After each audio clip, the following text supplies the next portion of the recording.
What's up, guys? Welcome to your 39th Android tutorial for the new Boston. What we're going to do in this tutorial is basically set up a new class. As you can see, I've already done it for the most part. And what we're going to do is call this class Camera. And again, what I want you guys to do is go into your menu class, change one of those string variables to our class name Camera, and then also set it up in the manifest. Now, I've basically set up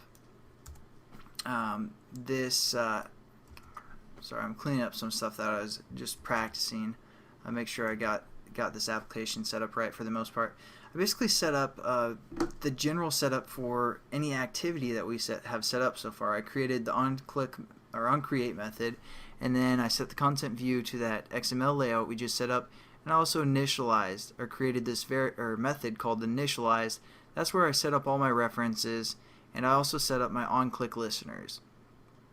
Now, as you can see, I said this, so we need to implement and create an onClick method for the most part. I just wanted to show you guys that because you guys might have some trouble setting that up. For the most part, I've gotten emails sometimes when I do tutorials like this. So again, we say implement view.onClickListener, and we try and import that for the most part. And it's giving us an error and we can't do anything. We're like, what's going on? What I like to do is just basically type out view for the most part, and then let's see if we can import it like that. Yeah, just hover over it after you type view within your actual class. Then you just hit import view, delete this here, and then it's pretty much good to go. If not, it'll just ask you to change this to onClick listener and delete the view sometimes, but hopefully that's good to go.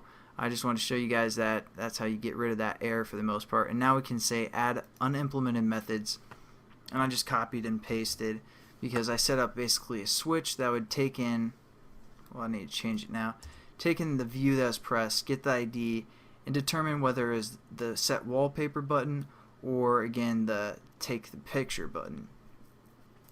So basically, same kind of setup we've done already, but now what we're going to do is we're going to basically get our application to take a picture and return some data.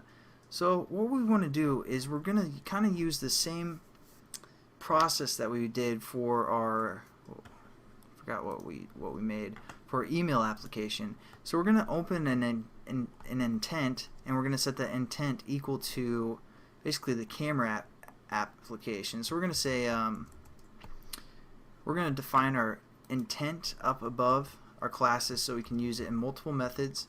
So we're going to say intent I is what we're going to call this intent, and then within the take picture switch in case that you guys will set up, just hit I equals new intent, just like we've always done.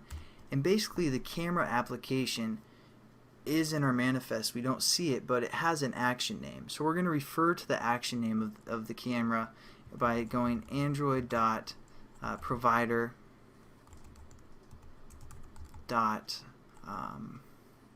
media store.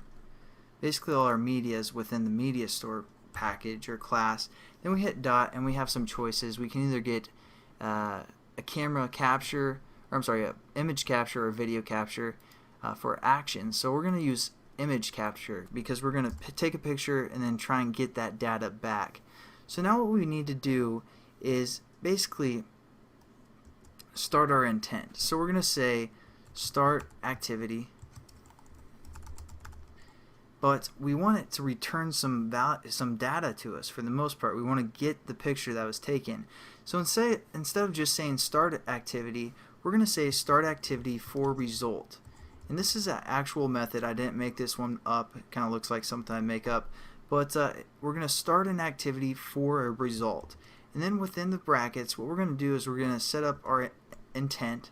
And then we're going to hit a comma and basically set up a variable that we're going to collect that's going to collect the data.